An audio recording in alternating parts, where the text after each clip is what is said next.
자, 이제 바빙크 비평적 전기 8장입니다. 깜번에서의 교수직의 후반부죠. 현대적 종교개혁 집필 1889에서 1909년 이렇게 되어 있습니다. 1889년 레이던 교수직에 대한 기대가 있었는데 사실 레이던은 거의 고려했다는 증거가 없습니다. 왜냐하면 바빙크는 개혁파 신학을 추구했고 레이던은 중립적인 신학, 어쩌면 종교 연구로서의 기독교 연구에 관심이 있기 때문에 당연히 바빙크는 고려 대상이 안 되었죠.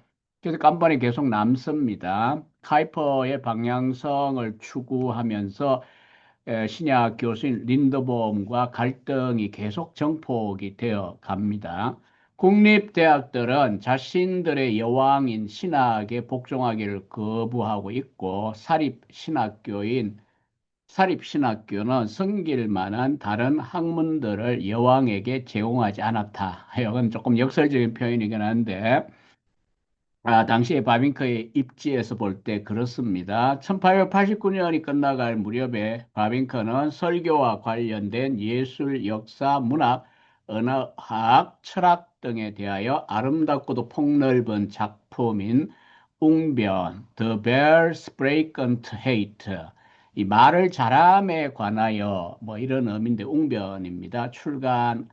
하나 기독교 대학이야말로 신학교가 제공하지 못한 것들을 제공할 수 있다라고 바빙크는 믿게 됩니다. 그러니까 신학교보다 유니버시티가 장점이 있다 이거죠. 바빙크의 설교론 속에 이 웅변은 번역이 되어 있습니다. 바빙크의 동생 디누스와 요한이 당시에 자유대학교에 재학 중이었고요. 요한의 건강이 좋지 못했습니다. 1889, 1890년 바빙크의 행적을 보면 동생 요한에 대한 방문과 또 이제 연애가 시작됐죠. 요한나 스키퍼스 방문에 대한 기록들이 등장을 합니다. 1889년 10월 25일 스키담의 프레일란트 부인을 방문했을 때 거기서 요한나와 또 교제를 하고요. 1890년 2월 노테르담의 청빙을 린더봉이 받았는데 거절하고 깜번의 교수로 남습니다. 바빙크는 일기에 이렇게 적었어요. 학생들이 그에게 남아달라고 탄원하지 않았다. 풍자적이죠. 자신에 대해서는 남아달라고 그렇게 대부분의 학생이 함께 참여해가지고 그렇게 편지를 보냈는데 린더본 보고는 좀 남아주면 좋겠다 이렇게 요구하지 않았다 이런 아주 풍자적인 글을 일기에 기록하고 있습니다. 1890년 4월 28일 얀 바빙커와 어머니 혜지나의 결혼 40주년을 기념했습니다. 스녹은 1889년 동인도로 가서 표면적인 무슬림으로 또 살기를 시작하고요. 17세에 무슬림 여자에게 무슬리마라 그러죠. 무슬리마와 결혼해서 논란이 되자 바빙커에게조차 스눅은 정직하지 않죠. 결혼 생활을 부정했고요. 결혼 사실을 부정했고요. 5년간 이 친했던 친구 사이에 편지가 끊깁니다. 헤르만은 1890년 6월 1일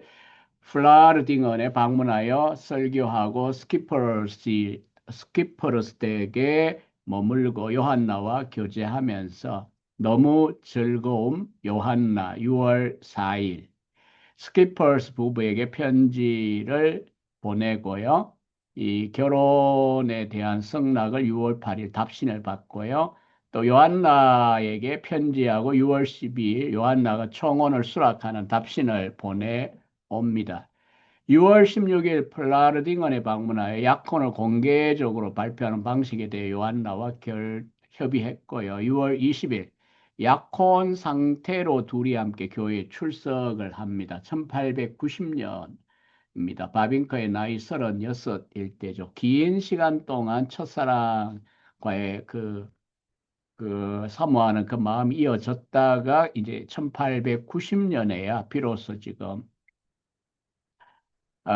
이제 요한나와 약혼을 하고 교회에 가고 그리고 같이 시를 읽고요. 314쪽에 의하면 에글린턴은 헤르만과 요한나는 미적 감각과 종교적 감각을 서로 공유했다. 이렇게 평가하고 있습니다. 당시에 19세기 후반 여자분들이 대학을 가는 시절이 아닙니다. 아직 요한나는 전문적인 신학자는 아니었지만 집이 부유했기 때문에 특권적인 교육을 받은 그런 여성이었습니다. 영어, 프랑스어 배웠고요. 독서와 작문을 즐겼고 결혼 생활 전반에 걸쳐 영어를 사용하기도 했습니다. 바빙크 사후의 요한나의 활동도 보면요. 기독교와 여성 운동을 창간해서 공동 편집하기도 하고 바빙크의 주저를 영어와 독일어로 번역 출판하려는 작업을 주선하기도 했습니다. 아마도 진정으로 헤르만은 신학에 대해 논의하고 그의 사후에도 자신의 신학에 몰두할 사람을 요한나에게서 발견했던 것 같다. 이 에글린턴의 평가입니다. 376쪽에 있는 표현이고요. 1890년 7월 23일 요한나의 부모님이 배설한 약혼 연회가 열립니다. 사진이 요한나 스키퍼스, 바빙크의 부인 있죠. 11월에 헤르만의 동생 베르나르트가 먼저 결혼을 합니다. 흐리츠와 결혼을 하고요. 그날의 결혼식에 대해 아주 유쾌하진 않았다. 이런 표현을 일기에 적고 있습니다.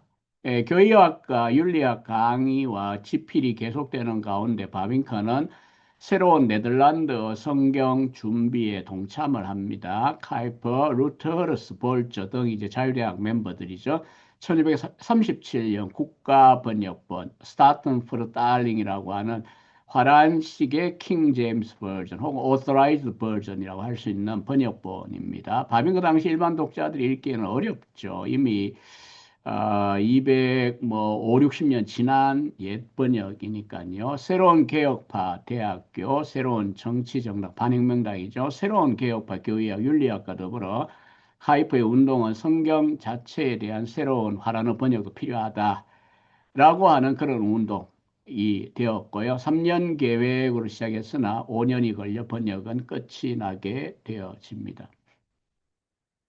1883년에 바빙크는 깜번의 교사로 임용된 후에 강의량을 협상할 처지가 되지 못하고 수많은 강의를 맡아서 보스 이야기도 했지만 23시간 일주일에 교수가 강의한다는 게 과목도 같은 과목이 아니고요. 굉장히 참 고된 일입니다. 그러니까 자기가 그 게임을 주도할 수가 없는 거죠. 이사회에 주도한 데 따라갔고요. 그러나 1889년 초에 자유대학교로부터 온 세 번째 교수 처빙을 거절했을 때 바빙커는 신학교가 가지고 있는 범주와 자유대학교를 향한 이상적인 공감을 공개적으로 표명을 했고요. 깜번 신학교는 바빙커가 공표한 불만 사항에 대하여 신경을 쓰지 않을 수가 없게 됩니다. 깜번 신학교가 이제 오히려 바빙커 신경 쓰이는 거죠. 1890년, 91년 신학교에서 새로운 임용들을 통해 바빙크의 강의 부담이 드디어 줄어들게 되고요. 바빙크는 교의학 집필에 몰두할 수 있게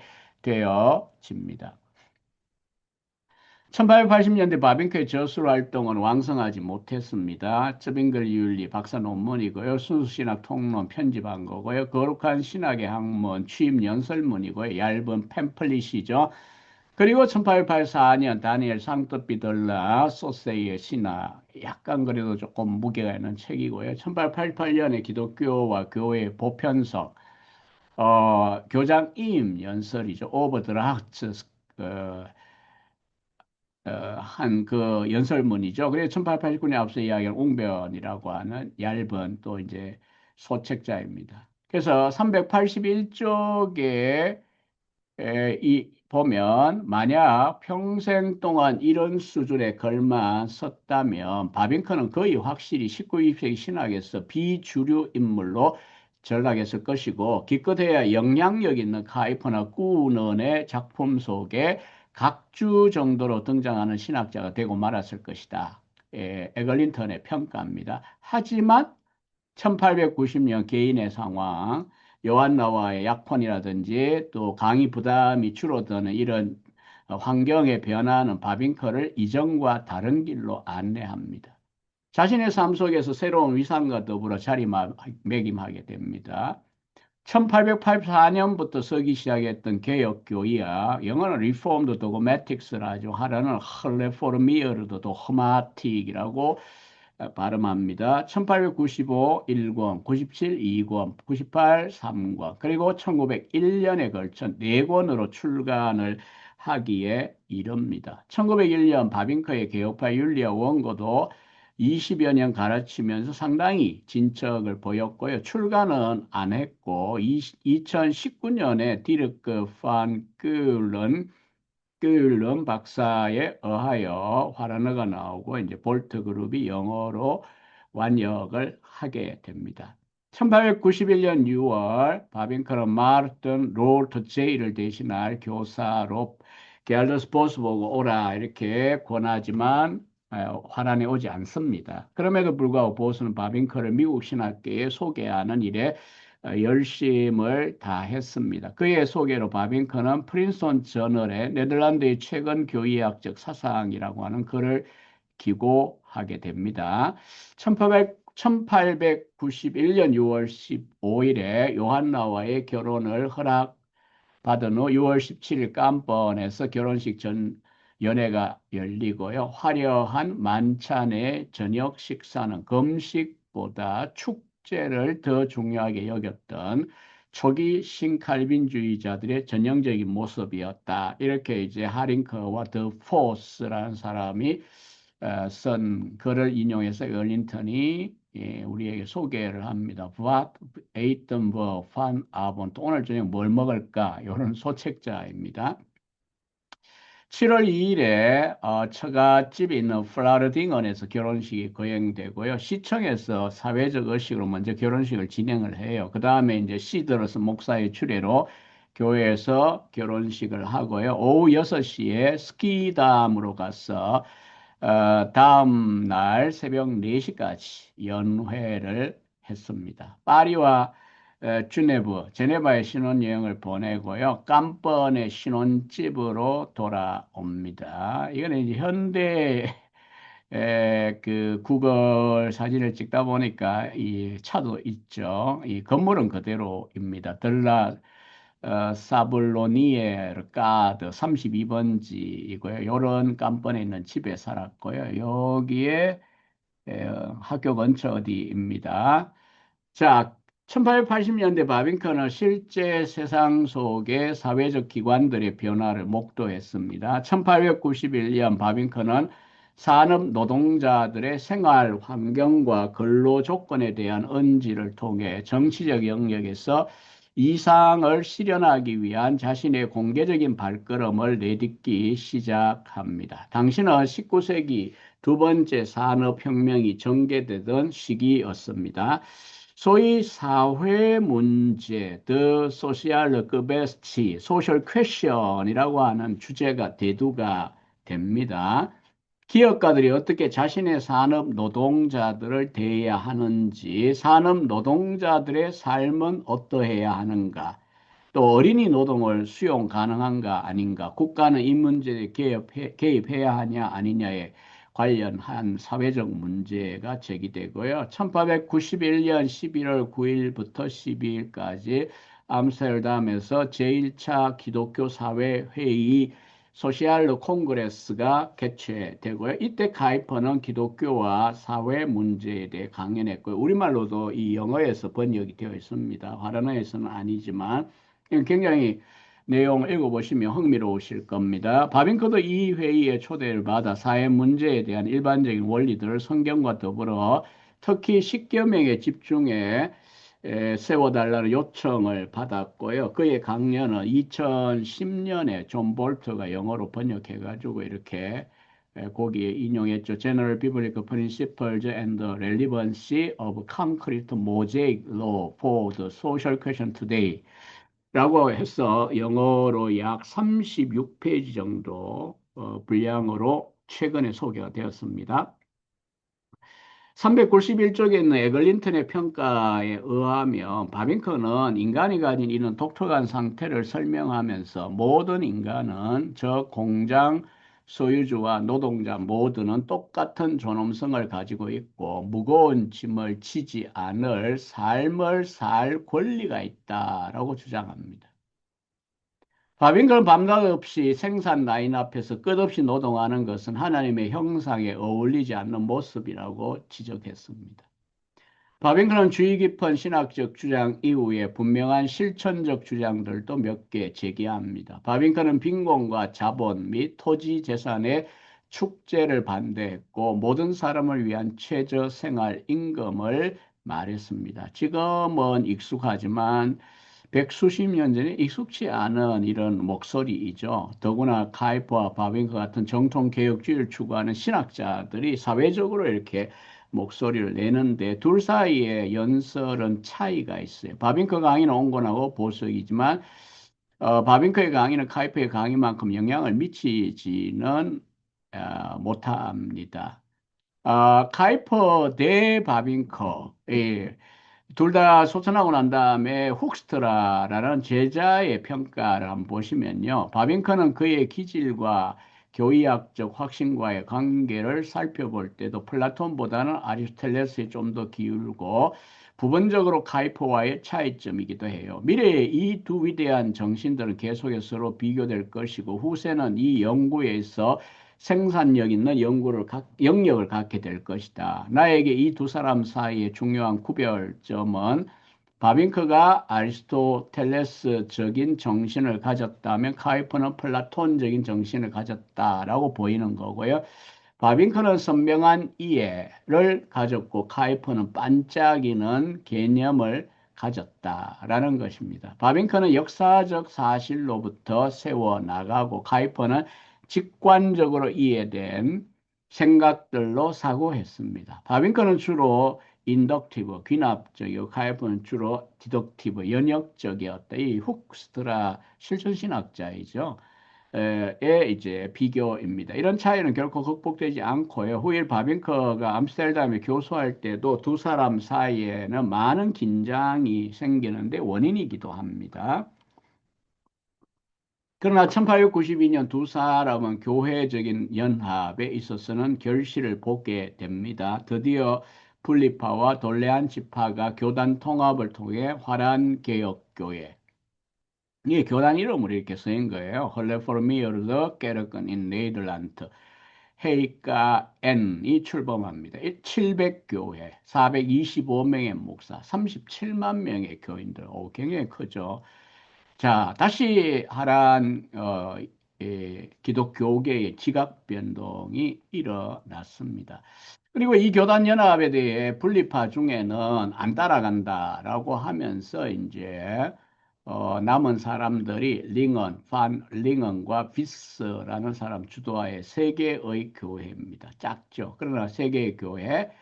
지만 후일 소위 아폴도론의 신학대학이 지금 있잖아요. 구성원이 7만 명 정도가 됩니다. 어쨌든 1892년 연합에 안 따라가고요. 뭐 기본적인 원인은 이제 카이퍼의 극단적인 사상들에 대하여 동의하지 않는 거죠. 어쨌든 도시와 마을에는 A 교회와 B 교회로 양립하는 현상들도 일어나고요. 바빙크는 1892년부터 자유대학교 신학부와 깜번의 신학교 두 개가 교단에 있을 필요가 있냐 통합하자.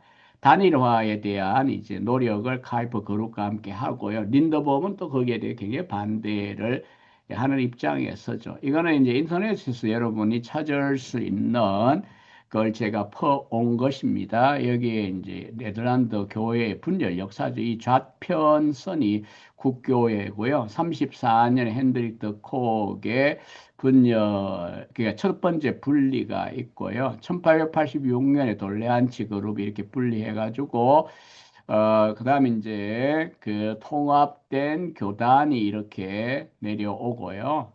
또 남은 이 기독교 교단이 이렇게 남는 거고요. 예, 오늘날에 이제 기독교 교단이 존재하고요. 여기에 큰 그 연합교단은 44년에 스킬드를 치리함으로 프레임마킹 해방파가 하나 생겨나게 되고요. 그리고 이제 2004년에 이르러서 국교에 또 그리고 이 1892년 이 개혁 교단 또 루터파 교단까지 합병을 해서 프로테스탄트 게르크 인 네덜란드 백가엔 네덜란드 개신교회라고 하는 신기한 연합을 하게 됩니다. 왜냐하면 개혁파하고 루터파하고까지 연합한다라고 하는 것은 사실은 참 신앙 고백적인 차이 때문에 어려움이 있습니다. 그래서 안 따라가는 국교회 쪽의 사람들이 헤르스텔트, 헤르포럼드 게르크, 국교회를 회복하자 이런 쪽의 입장이 남아 있습니다. 아무튼 이제 이거는 현대까지 끌어온 거고요. 우리는 지금 이제 1834, 86 분열이 1892년에 이렇게 어, 연합한 하나의 개혁교회를 만들었다. 그 이야기입니다. 395쪽에 있는 그 에글린턴의 평가에 의하면 1892년과 1902년 사이에 존재한 깜번 신학교와 자유대학교 사이의 관계에 대한 질문들은 끊임없이 바빙크의 삶과 노력들의 배경으로 작용했다. 이 시기 마지막 점에 이 두 학교 사이의 기관적 연합을 위한 노력들이 계속 실패로 돌아가며 피로감이 쌓일 때에 드디어 바빙크는 할 만큼 했다. 그리고는 1902년 떠나갑니다. 깜번을 떠나가기 전에 바빙크의 삶은 개인적으로나 직업적으로나 파란만장했다. 에글린턴의 평가입니다.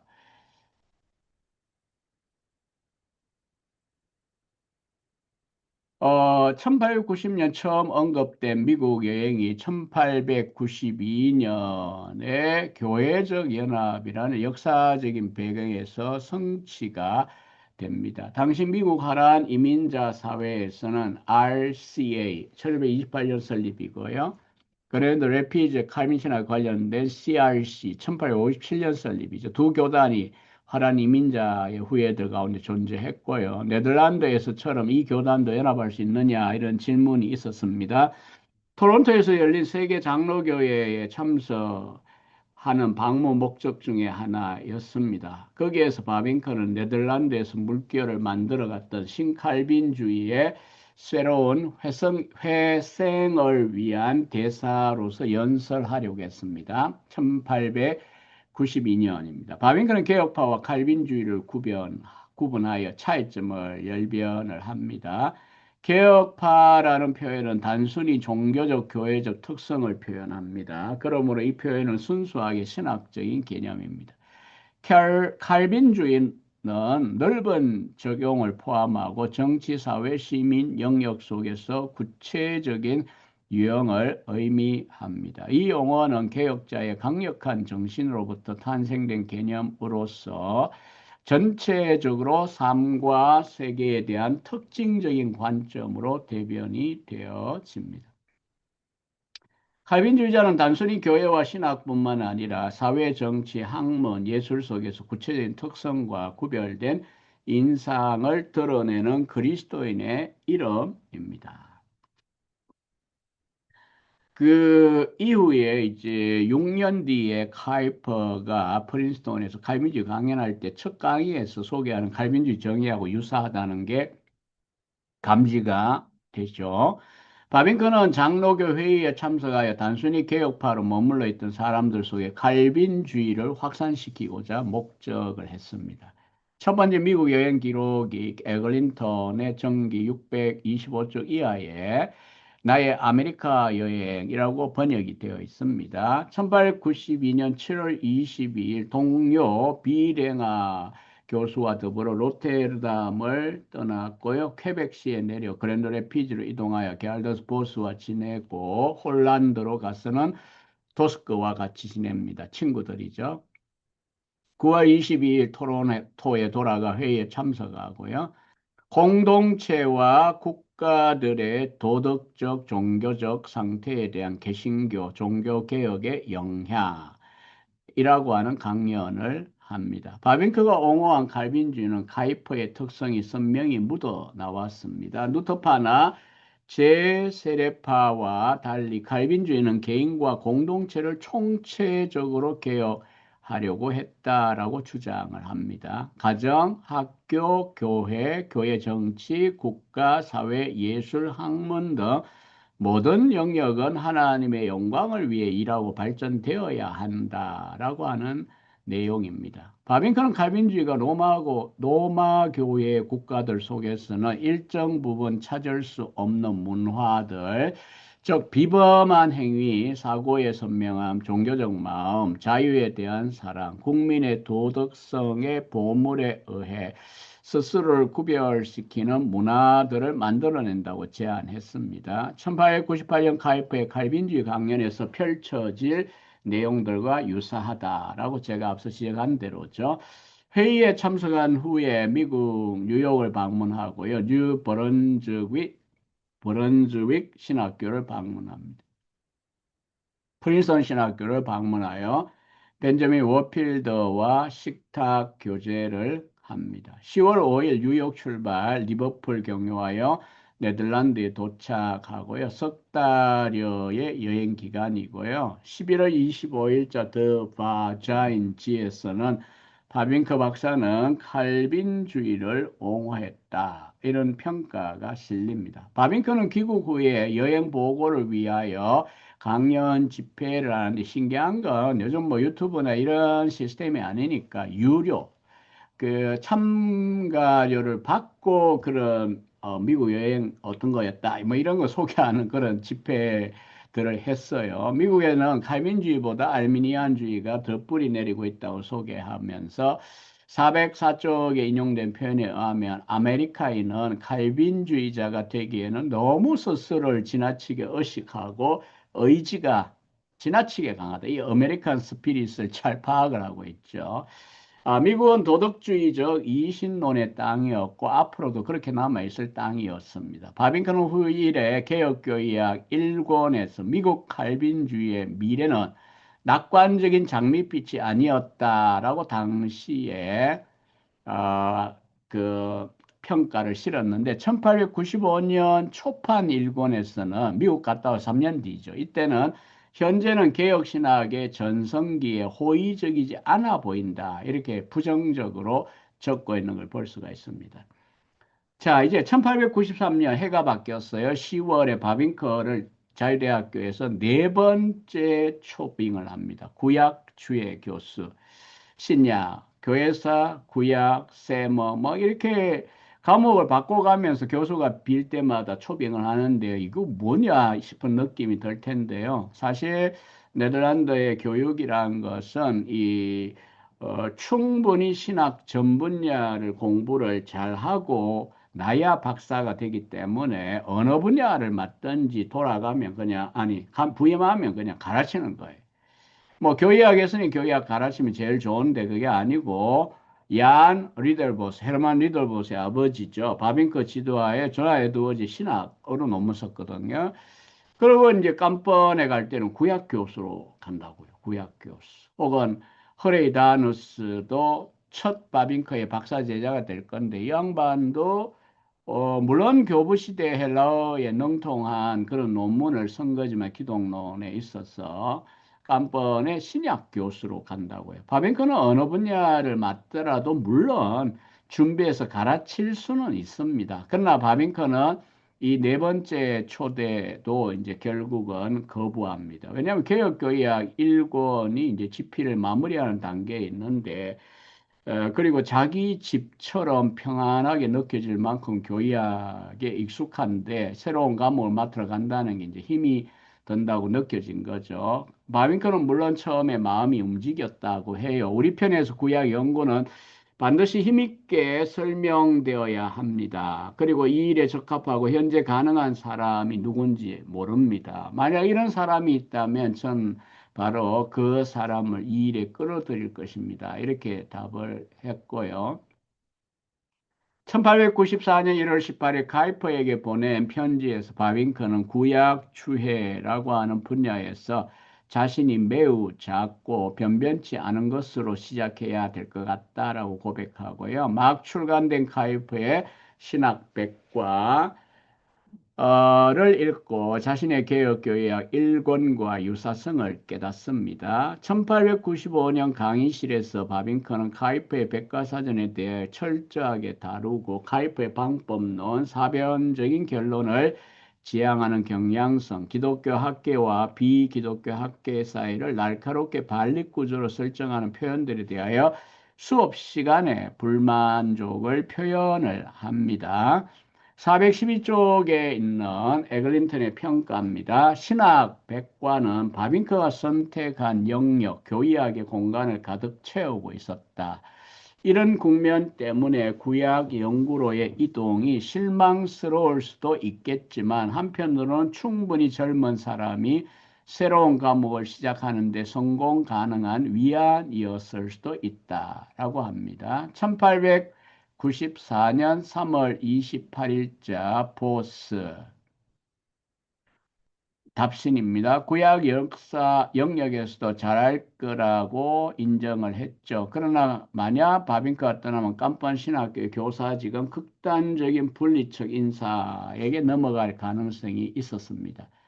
네덜란드 개혁교회의 학문적인 전망은 그렇게 되면 슬픈 상황이 될 것이라고 느꼈고요. 카이퍼에게 지나치게 의존적인 자유대학교의 바빙크가 필요하다라고 보스는 말하기도 합니다. 아닌 게 아니라 1893년 겨울 카이퍼는 끔찍한 독감에 걸렸고 1894년 여름 벨기에에서 휴양하면서 거의 죽을 뻔도 할 만큼 완전히 번아웃까지 가기도 했었습니다.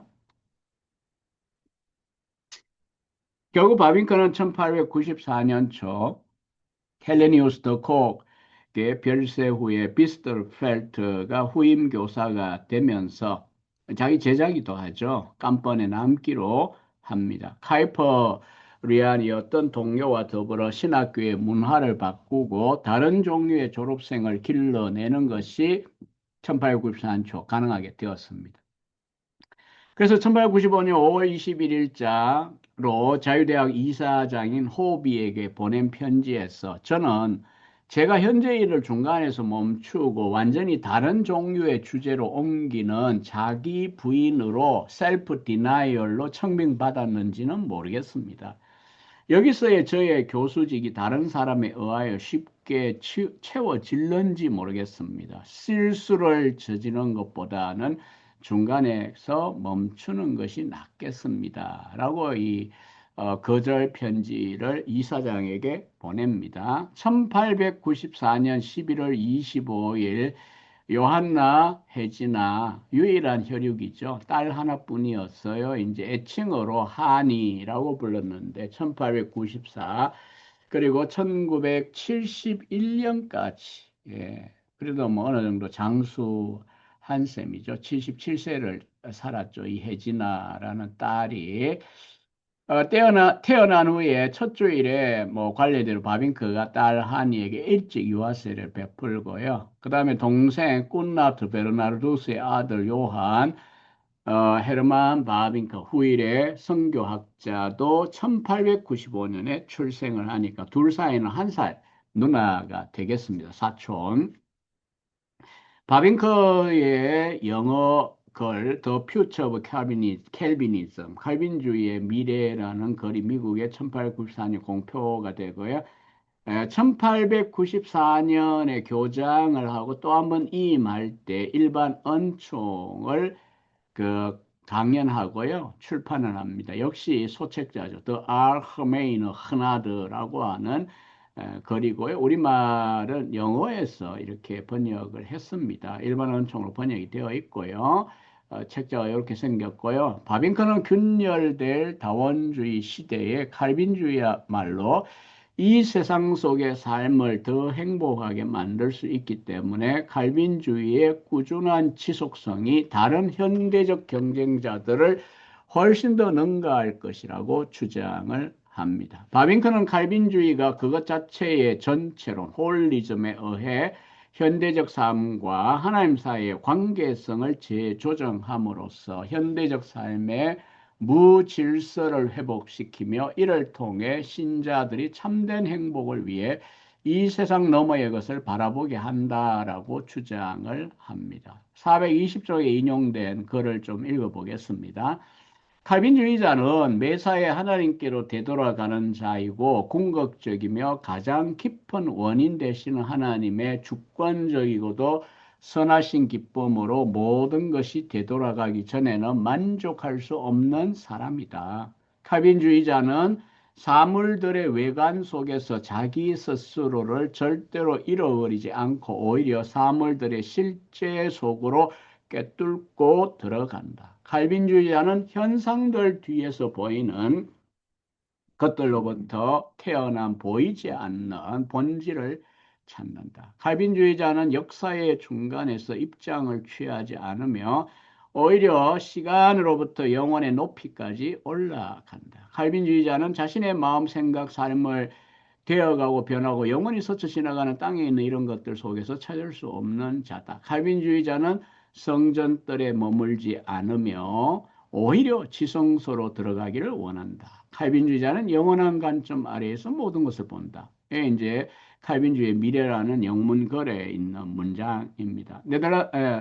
네덜란드 사람들은 칼빈주의자가 될지 아니면 기독교 국가가 되는 것을 멈출지 둘 중 하나라고 이제 에, 봅니다. 너무나도 지나치게 절대적이고 단호하게 오랫동안 혼합주의적 혹은 중재적인 특성을 취하고 있기 때문입니다. 깜번 신학교 내에서 린더범 교수와 바빙크의 갈등은 계속되었습니다. 린더범은 신학에 대하여 교회 일이지 유니버시티의 일이 아니다. 대학의 일이 아니다. 신학교를 목회자들의 감독하에 두는 걸 원해요.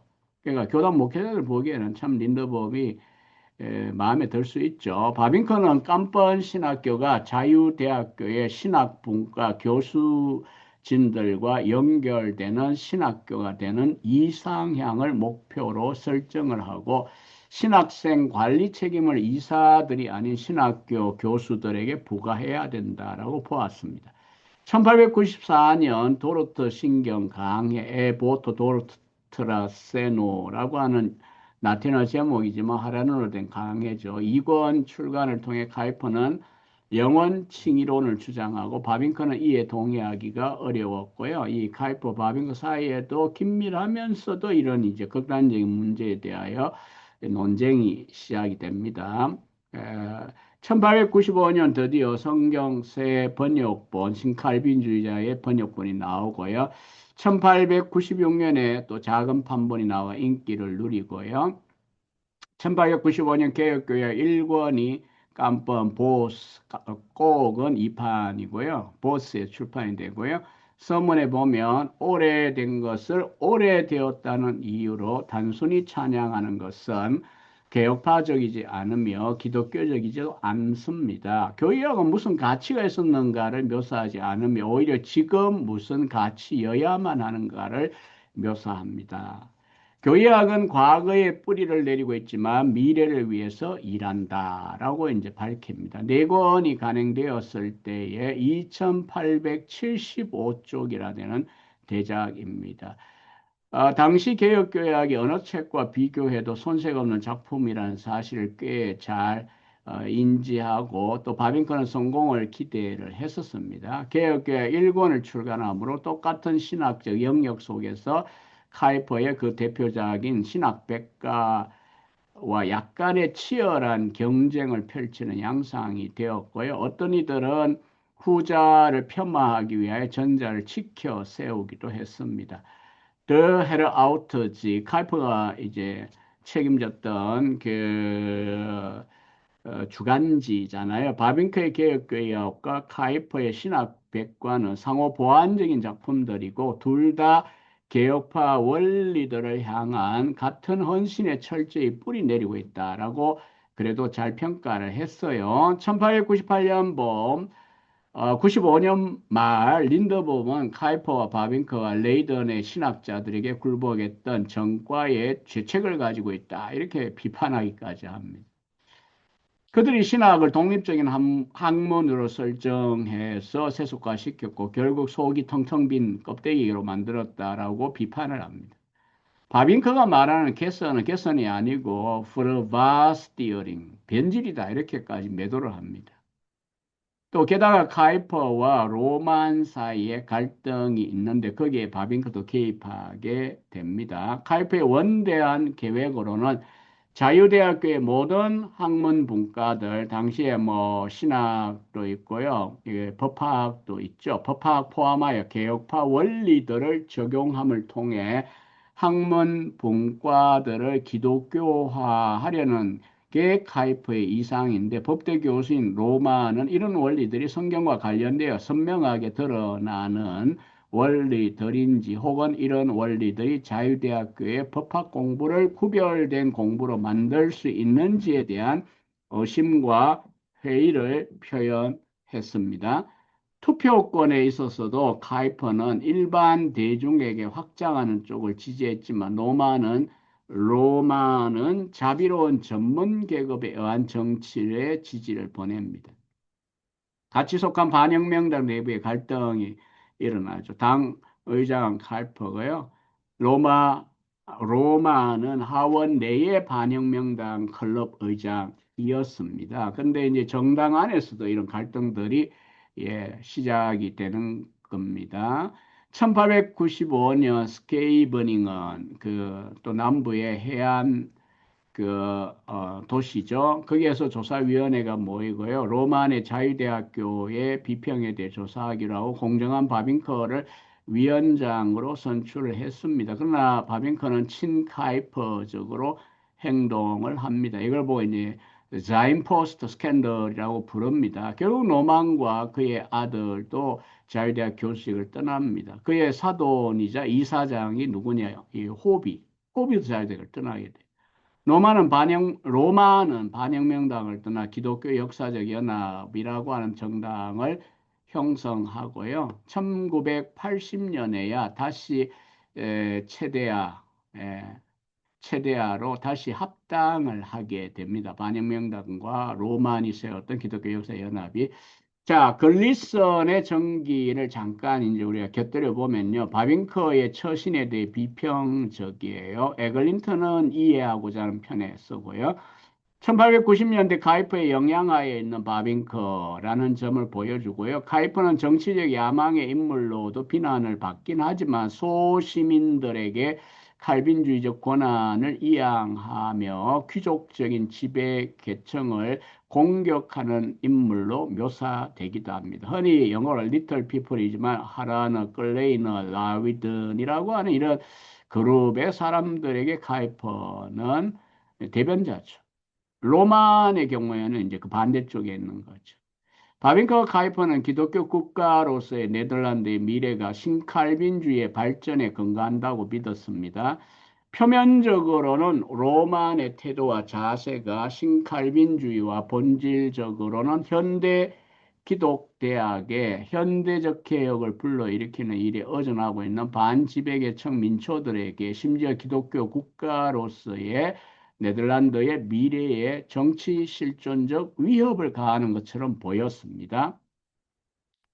이런 이유로 인하여 바빙커는 조사위원장을 맡아 로만을 사임시키려는 카이퍼의 계획에 스스로 가담했던 겁니다. 좋든 나쁘든 바빙커는 카이퍼에게 크게 아직 사로잡혀 있었다고 할 수 있습니다.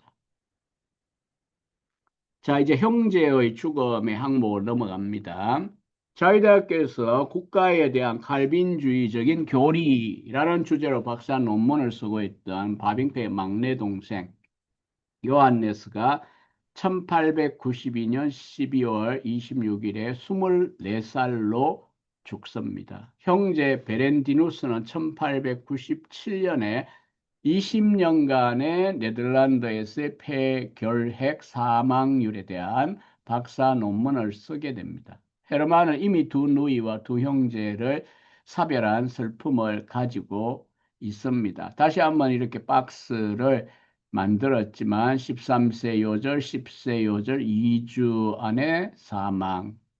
그리고 1890년 의학 박사, 의사.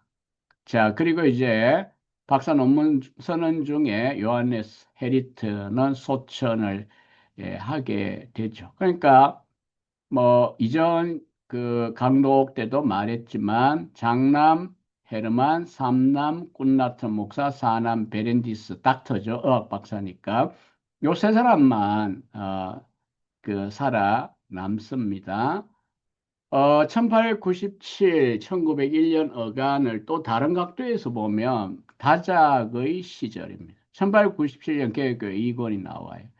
카이퍼는 이 작품이야말로 본질적인 교의, 베이전너크 도흐마틱이다. 그 형태에서 성수가 숙성되었고 분명할 뿐 아니라 다른 관점을 향한 신랄함이 없는 작품이다. 이렇게 이제 평가를 합니다. 1897년 심리학의 원리들 간행합니다. 슈에마의 일의 모든 신학이 의식의 신학이 되었다는 바빙크의 시대평가가 또 담겨 있고요. 1898년 개혁교역 3권, 1901년에 4권이 출간되어집니다. 440쪽에 있는 에글린턴의 평가를 보면요. 바빙크의 출판 기록은 더 이상 보통 수준이 아니었다. 더 중요하게도 바빙커의 삶은 풍성한 다양성과 깊이를 지닌 삶으로 변모하고 있었다. 바빙커는 현재 남편이자 아버지였고 목사이자 교의학자, 학문의 사람, 현대적 칼빈주의자, 이후에는 언론 편집자이기도 했다. 이렇게 이제 평가를 1890년대에 대해 하고 있습니다. 그다음 카이퍼의 칼빈주의 강연이 1898년 프린스톤에서 있습니다. 우리말 드디어 화란어의 직역본이 나와 있죠. 박태현 교수님의 이 이미지고요. 다음에서 나왔습니다. 카이퍼는 미국의 칼빈주의를 이상적으로 품는 데 적합한 곳으로 보았습니다. 미국의 칼빈주의를 이식하는 데 도움이 되기를 바라면서 5달이나 미국의 카이퍼는 체류했어요. 6편의 강연을 했죠. 역사, 종교, 정치, 학문, 예술 그리고 미래를 아우르는 삶의 체계로서의 칼빈주의에 대해 선명한 강연을 했고요. 신학 백과가 자신의 대표작이기를 희망했지만 칼빈주의 강연이 훨씬 더 유명해지고요. 카이퍼 입문서로 지금까지도 여겨지게 됩니다. 바빙커는 카이퍼가 너무 많은 걸 압축해서 말하기 때문에 그 사상을 어느 정도 아는 사람들만이 그것이 담고 있는 그것을 가치 있게 여길 수 있을 것이라고 평가를 했습니다. 바빙크는 칼빈주의가 기독교의 구체적이고도 가장 풍성하며 가장 아름다운 형태이기는 하지만 칼빈주의가 곧 기독교와 동년은 아니라고 1894년에 주장했습니다. 그 누구도 네덜란드 칼빈주의가 여전히 다른 나라들 속에 칼빈주의 미래에 영향을 행사할 운명인지에 대해 말할 수는 없다. 이런 표현을 썼습니다. 자, 1899년에 바빙커의 주가는 네덜란드 학계에서 지속적으로 상승하고 있었습니다. 비우호적인 신문에서도 지금 신칼빈주의는 반드시 고려되어야 한다. 바빙커 박사의 개혁교의학은 많은 젊은 신학자들 사이에서 매우 영향력이 있다라고 보도를 해주기도 했습니다. 이게 이제 오버 에이설과 즈볼세 예, 오버 에이설 주 그리고 저볼세 꾸란트 뭐 이렇게 지역 신문인데 이렇게 평가해 주고요. 암스테르담 시립대학의 피에르 다니엘 상트 피들라 소세이가 레이던으로 교수직을 옮겨간 이후에 교의 역사, 신론의 역사, 백과사전 분야 교수직이 비었을 때 바빙커가 고려의 대상으로 여겨지지만 뭐 더 이상 우리가 알 수 없고요. 바빙커는 암스테르담 시립대학에 대한 관심도 없어요. 깜판에서 자유대학교와 신학교 간의 합병권에 관해 린던봄과 계속 갈등 속에 있긴 하지만 그렇다고 시립대학에 가야 되겠다 이런 마음은 없습니다. 허로닝은 총회의 신학교 합병권과 이전 후보지 하렘이나 아머스포르트나 힐버슨 같은 장소에 대한 제안서를 바빙커가 제출하고 의논했지만 통과되지 못합니다. 카이퍼는 스위스의 휴양지에서 당시 그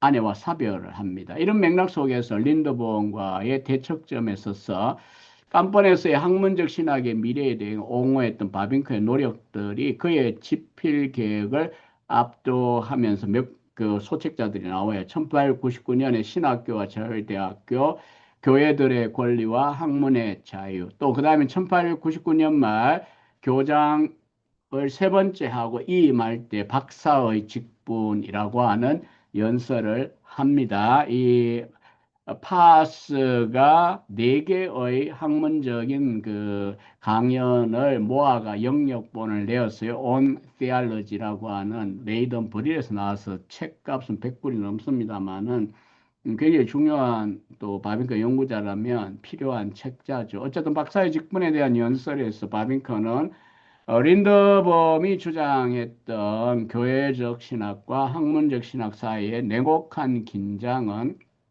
기독교 신학 역사와 어긋나 있는 긴장이라고 주장을 합니다. 세기가 지날수록 바빙커는 기독교가 신학자의 소명을 구별하고 거룩한 소명으로 발전시켜 갔다고 설명하고 이런 발전은 대학교 자체의 출현과 밀접히 연관된 채로 존재해 왔다고 주장을 했습니다.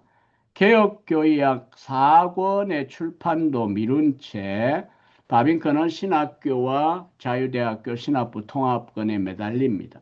하지만 연합의 노력들이 점점 묵살되면서 바빙커는 지친 모습을 보입니다. 1899년 8월 25일 무렵 카이퍼에게 보낸 편지에 바빙커의 심경이 담겨 있습니다. 449쪽 책에 인용되어 있습니다. 저는 여전히 진심을 다해 이 두 학교가 연합하기를 원합니다. 하지만 은혜로운 결과를 향한 제 소망이 올해는 그렇게 강해지지 못했습니다. 어쩌면 시간이 흘러가는 가운데 각 학교들이 옆에 나란히 서서 우정을 유지하는 것과 각각의 영역에서 교회의 성장과 학문의 발전을 위해 일하는 것이 최선일 수도 있겠습니다. 라고 밝히고 있습니다. 1900년 1월 바빙커는 깜번 신학교를 위해 존재하는 더 바자인지의 영어에 더 트럼핏이라고 그랬죠. 편집장이 됩니다. 더 이상 교단의 신학적 기관들 중 하나로만 유익을 구하지 않습니다. 하나님께서는 동일성 안에서 다양성을 사랑하신다라는 표현을 씁니다. 바빙커는 다양한 주제의 글들을 바자윈지에 실습니다. 1901년 4월 개혁개혁 4권이 드디어 출간이 되어집니다. 우리 시대가 필요로 하는 신학이 완성되었다. 이런 이제 평가를 받습니다. 그리고 1901년 바빙커는 찬송의 제사, 다음에서 번역됐죠. 믿음의 확신, 부모 혹은 정인, 창조 혹은 발전. 당시 이제 진화론에 대한 이제 비판서죠. 20년 동안의 작업이 이제야 출판물로 결실을 맺게 되었다. 에글린트의 평가한 대로 정말 다양한 책들이 그렇게 출간이 되어지는 것을 볼 수가 있습니다. 1901년 7월 30일 깜뻔 부르발 교회에서 요한일서 5장 4절 본문으로 설교를 하죠. 유일한 인쇄물로 남은 바빙커의 설교문입니다. 세상을 정복하는 믿음의 능력이라는 거고요. 남아공 대통령도 방문해서 폴 크루거 설교를 들었고요. 1901년 8월 드디어 카이퍼는 개혁파 정치가로서 정점에서 수상이 됩니다. 바빙커는 신칼빈주의의 승리로 이해를 했습니다. 바빙커 부부는 비스터펠트 부부와 1900년 여름에 여행을 합니다. 더 바자인의 바빙커는 여행이 왜 필요하냐? 이걸 이제 글을 쓴 적이 있어요. 에글린턴의 453에서 54에 있죠. 마음의 수고를 규칙적으로 대체하는 휴식 시간은 빛들의 아버지로부터 내려오는 풍성한 복이고 소중한 선물이다. 이를 잠시 덮어두고 하나님의 창조물이 우리에게 주는 영광을 마음껏 즐길 때 마음이 열리고 가슴이 펴지며 눈은 밝아지고 이마에 주름이 펴진다. 여행은 기쁨이자 풍성한 즐거움이다. 이렇게 여행에 대하여 예찬의 글을 실기도 했습니다. 어머니가 이제 1900년 11월 26일 소천하고요. 홀로 된 야한 바빙크 목사 76세죠. 헤르만 바빙크 집에 들어와 삽니다. 그래서 이제 좀 넓은 집을 찾아 플루트 데이커로 이사를 하고요. 야는 새로운 집에서 하이델베르 교리 문답서 60편으로 된 두 권의 저수를 완성하고 출간을 하고요. 이 에글린턴이 455쪽에서 이렇게 표현했죠. 플루트 데이크, 바빙크의 새 집이죠. 짧게 거주하면서 바빙크 가정의 집은 신학 산업의 벌집과도 같았다. 이런 표현을 합니다. 아버지도 아들도 이제 책들을 쓰고 출판을 하고 이러니까요. 1901년 4월 요한나의 고향 교회에서 세 편의 부활절 설교를 바빙컨을 하고요. 5월에 1891년 5월에 440번의 설교를 했고 10년간에 이제 257번의 설교를 한 셈이고요. 1년에 바빙커가 신학 교수이면 평균 25.7편을 했으니까 핸드릭슨의 표현대로 10년이 대활약의 시기였다. 이렇게도 말할 수가 있습니다. 1902년에 이르러 자유대학교는 바빙커와 비스터르 펠트 두 사람을 동시에 교수로 초빙합니다. 아른햄 총회에서 두 학교의 연합을 제안하는 문서를 바빙커가 제출하여 다수의 동의를 얻었지만 분열을 우려하여 통과시키고도 또 철회를 해버립니다. 1902년 9월 19일 사설에서 바빙크는 그러한 결정에 대하여 혹독한 비평의 글을 드바자인지에 기고합니다. 그리고 머무를 것인가 아니면 떠날 것인가 질문과 답변 이런 소책자도 출간하고요. 두 신학 기구의 연합 혹은 통합의 좌절로 그는 깜번을 떠나게 될 것을 예고합니다. 린더본뿐 아니라 롤트 제이도 분노하는 상황이 되고요. 결국 둘은 깜번을 떠날 수밖에 없게 되었습니다. 1902년 9월 5일 이런 와중에 바빙크는 당시 여왕에 의하여 네덜란드 사자 기사단 기사자기를 받기까지 합니다. 10월 8일 카이프에게 보낸 편지에서 바빙크는 둘의 교수 임용에 대해 공표해 달라고 부탁을 합니다. 그러면서 이렇게 말하죠. 하지만 정중하게 부탁드리고 싶은 것은 사실을 말함에서 그 어떤 찬사나 감사의 표현도 넣지 말아 달라는 점입니다. 더 사무적일수록 더 좋습니다. Who mere 자글러고 who 베이트를 이렇게 표현을 하고요. 10월 31일자로 편집장 논설 기고를 하고 사퇴를 하게 되고요. 1902년 12월 15일 브랜머에 의하면 12월 9일입니다. 바빙크는 자유대학교에서 12월 17일에 교수 취임 연설을 하게 되는데 그 15일에 바빙크와 비스트르 펠트는 깜번 신학교 학생들에게도 고별 연설을 먼저 합니다. 신학교에서의 저의 시간이 이렇게 끝나리라고는 상상도 할 수 없었다. 이런 말도 하고요. 예전에도 말했고 지금도 반복적으로 말하지만 저는 분리척 아들이며 계속 그렇게 남아있을 것을 소망합니다. Ik ben een kind der skating and that hope ik te beleven. 이 표현을 깜번 신학교 학생들에게 합니다. 굉장히 감동적인 그런 표현이죠. 나는 원뿌리가 분리파이다라고 하는 고백이죠. 개방적인 분리척 부모님의 영향과 레이더네스의 교육의 결과 자신의 분리파 내에 있는 편협함과 분리주의에 대하여 우려하게 되었다는 점도 밝히기도 했습니다. 고별 설교에서. 바빙크는 분리파 내에 있는 두 경향을 어릴 때부터 의식하며 자랐습니다. 내세적인 삶의 거룩을 우선시했던 경향과 보편적인 기독교 신앙은 이 땅에서의 모든 삶의 영역에서 필연적으로 주장되어야 된다는 두 가지 경향입니다. 어느 쪽도 놓지 않고 둘을 함께 꽉 붙잡는 것이 바빙커의 목표였습니다. 암스테르담 자유대학교에서의 장밋빛 꿈으로 학생들을 선동하지 않았음에도 불구하고 두 교수와 함께 신학교 학생들 절반 이상이 학교를 옮겨버리는 사태가 벌어지게 됩니다. 바빙크의 후임은 카이퍼의 박사 제자인 안토니 호너흐가 이제 부임을 해요. 글라스킬드의 선생이자 선임자기도 하죠. 바빙크의 빈자리를 대체할 수는 없었습니다. 그가 은퇴한 후인 1938년에 개혁교회와 핸드북을 출간을 하게 됩니다. 그리고 바빙크 바빙크가 1921년에 소천했을 때 추모 그래서 호너허 10살 아래이죠. 이 호너허는 바빙크의 교이학은 학문적 영역에서 나타난 최고의 작품이다라고 인정을 했습니다. 어, 부록으로 첨가해서 깜번 시절의 종료 부분에 대한 론 글리선의 바빙크 전기에서의 기록을 조금 제가 인용을 하겠습니다. 바빙크 평전 부원교역서 번역되어 있고요. 394페이지 보면 나와요. 1903년 1월 1일 이렇게 바빙크는 49세가 되던 해에 깜번에서 교사역을 마감했다. 바빙크는 교의학을 가르치는 신학 교수진에서 20년간 중심적 위치를 차지했다.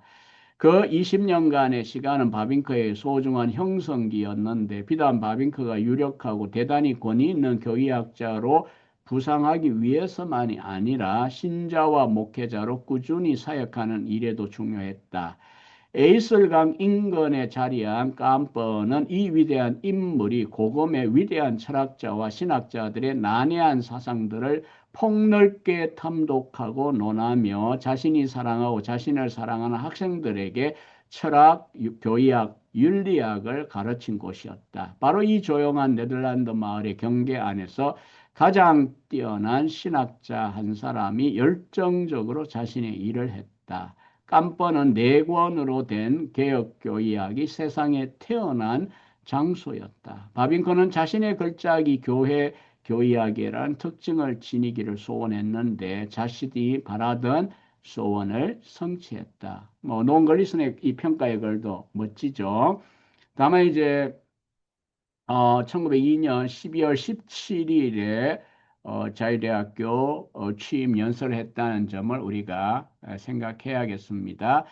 자, 오늘 이 8장 부분 강독은 분량이 꽤 많았습니다. 이제 암스테르담 시절로 우리는 다음 편에서 넘어가게 되겠습니다.